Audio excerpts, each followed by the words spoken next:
संदेश हमारा ये है कि हम चाहते हैं कि हम ये संदेश दें कि हम यूनाइट हैं। जो आज हमने मीटिंग बुलाई थी उसका मेन रीज़न था कि कुछ सरकारी विभागों द्वारा हम लोगों पे अत्याचार किया जा रहा है, जिसके विषय में हमारा ये मीटिंग करना ज़रूरी था।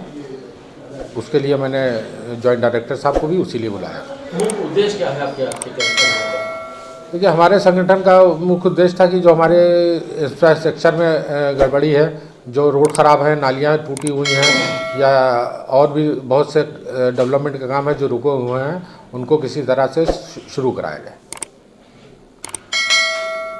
इसमें जैसे भी बात हो रही थी, आपने जो अपनी इंडस्ट्रीज़ की प्रॉब्लम को शेयर किया जी। और मैंने देखा इस बात को कि जैसे आपने बात रखी और अभी आप ही के कई साथी ऐसे हैं जिन्होंने ज़मीन के लिए अप्लाई किया इंडस्ट्रियल एरियाज़ में, उन्हें अभी तक ज़मीन नहीं मिली। तो क्या इस बारे में कोई आपने एज ए व्यापारी वर्ग को कदम उठाया? इस मीटिंग में तो ये मुद्दा नहीं रखा गया, लेकिन 3 साल पहले हमने ये मुद्दा जिला उद्योग बंधु में रखा था, जिसमें हम लोगों के लिए जो मेन समस्या थी हमारी कि जितनी प्लाई की इंडस्ट्री हैं वो सरकार शहर से बाहर करना चाह रही थी। उसके लिए हम लोगों ने डिमांड की थी, और जो नया जेल बना है इसके पास एक कुछ शर्तें होती हैं प्लाई इंडस्ट्री लगाने के लिए कि जंगल से कितनी दूर होना चाहिए। तो जंगल से कितनी दूर होना चाहिए वो जो शर्त थी वो वहीं पे पूरी हो रही थी कि वहाँ पे जो लैंड है वो ली जाए। लेकिन उसमें समस्या ये आ गई कि वो लैंड लेने के लिए सरकार ने कहा हम मीडिएटर बन सकते हैं, लेकिन हम आपको लैंड खरीद के नहीं दे सकते हैं। तो मीडिएटर बनने से ये हुआ कि लोगों ने कहा कि हम पैसा नहीं दे पाएंगे इतना, जो रेट वहाँ पे था उस रेट में वो ज़मीन उपलब्ध, क्योंकि उनको चाहिए होती है, मान लीजिए किसी को 2 बीघा चाहिए, किसी को 3 बीघा चाहिए, और अगर 2-3 हज़ार रुपये स्क्वायर फीट है तब तो फिर वो अरबों रुपए की हो जाएगी। तो इसलिए वो प्लानिंग चौपट हो गई। हमने एक और प्रपोजल दिया था सरकार को कि अगर आपके पास लैंड की कमी है तो आप मल्टी स्टोरी बना दीजिए।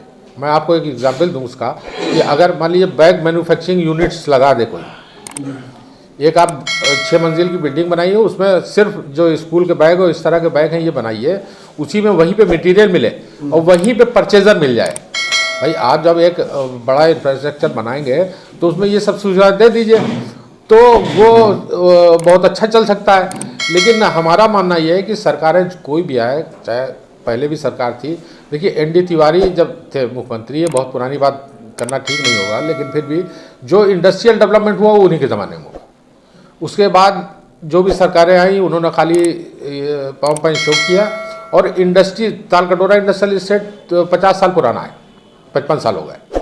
इसी तरह से जितने भी इंडस्ट्रियल इस्टेट है यूपी में, ये सब 50, 55, 60 साल पुराने हैं। उसके बाद से कोई भी नया इंडस्ट्रियल इस्टेट नहीं बन पाया है। उसका मेन रीज़न ये कि सरकार सीरियस नहीं है इस क्या मांग है सरकार से आपकी?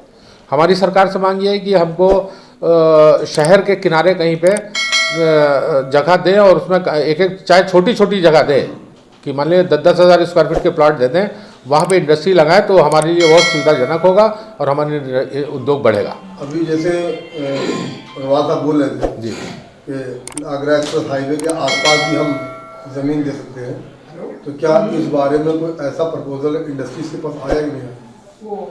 अभी तो नहीं आया मेरा ख्याल, अभी नहीं आया। उन्होंने ये कहा है कि आप अपनी ज़मीन खरीद लीजिए, हाँ। तो वहाँ इंडस्ट्री आप लगा दें। वहाँ एक्चुअली कॉस्ट जो है वो, फिर तो वही बात है जो आपका कॉस्ट बढ़ जाएगी। हाँ, कॉस्ट बढ़ रही है। अब जैसे आपने सुना होगा ज़मीन लेके इंडस्ट्री लगा के सर्वाइव करना आज के टाइम में बहुत मुश्किल। एक ज़माने में कानपुर पर कॉरिडोर, इंडस्ट्रियल कॉरिडोर बनाने की बात थी, लेकिन आज तक देखिए सब ऐसे ही पड़ा है। 10 साल पुरानी, 8 साल पुराना मामला है। जमीनी स्तर पर इंडस्ट्रियल को क्या दिक्कतें आ रही हैं प्रेजेंट टाइम में? अभी अगर हमको सब्सिडाइज रेट पे अगर हमको प्लॉट मिले तब हम इंडस्ट्री लगाने की सोच सकते हैं, और अगर जो मार्केट रेट पे कोई नया इंडस्ट्री लैंड की नहीं लगा पाएगा लैंड लेके। आज के कार्यक्रम में जॉइंट कमिश्नर पवन अग्रवाल जी आए थे। इन्होंने आश्वासन दिया और कहा कि हम जो है सारी समस्याओं का समाधान बहुत जल्दी करेंगे। तो इससे आप कितना संतुष्ट हुए? देखिए, हमारे 15 साल के करियर में इंडस्ट्री की जो मैं देख रहा हूँ, एसोसिएशन में हूँ, पहला अधिकारी ऐसा आया जिसने ये हमको आश्वासन दिया है और बोर्डली दिया है, और उसने एलडीए को लेटर भी लिखा है, उसकी कॉपी भी मुझको फॉरवर्ड की है। उन्होंने ये लिखा है उसमें कि जो जूनियर इंजीनियर है वो पैसा मांग रहा है और गलत कर रहा है, जिलाधिकारी की परमिशन के बगैर किसी को वहाँ नहीं जाना चाहिए। तो ये बोल्ड स्टेप है हमारे हिसाब से। जो रिश्वतखोरी की बात आई थी जी। कमिश्नर साहब का जो रिश्वतखोरी की बात आई, तो उन क्या कर्मचारियों को निलंबित किया जाएगा क्या? हमारी डिमांड तो यही है। जी। हमें लगता है कि 1-2 दिन में वो जूनियर इंजीनियर निलंबित हो जाए शायद। और ज़मीनी तैयारियाँ क्या है आपकी, क्या? हमारी ज़मीनी तैयारी यही है कि हम किसी तरह से इसको और इंफ्रास्ट्रक्चर इसका ठीक करा दें इंडस्ट्रियल एस्टेट का, और हमारे उद्योग सही चलने लगे, क्योंकि ताल कटोरा की जो समस्याएं हैं, खासकर ताल कटोरा जी, तो ताल कटोरा में जो भी कोई एक मूल यानी मुख्य समस्या भी होगी जिसको आप बता सकते हैं? फिलहाल तो रोड है, रोड सही नहीं है, रोड और नाली। तो सर बस ये इंडस्ट्रियल एरिया की यही प्रॉब्लम है, खाली रोड और नाली है, इसके अलावा इससे कोई और खास प्रॉब्लम जैसे लाइट की हो या कुछ और? नहीं, लाइट का ठीक है। अभी 1,30,00,000 रुपए हमने पिछले साल सेंक्शन कराए थे अंडरग्राउंड वायरिंग के लिए, जो 33 की लाइन आ रही है। काम हुआ? हाँ, काम हो रहा है, और उसमें जो कमी है उसके लिए मैंने चिट्ठी लिख दी है सरकार को, और उसका काम वो अगर आप टू मार्क नहीं करेगा तो उसका पेमेंट नहीं होगा।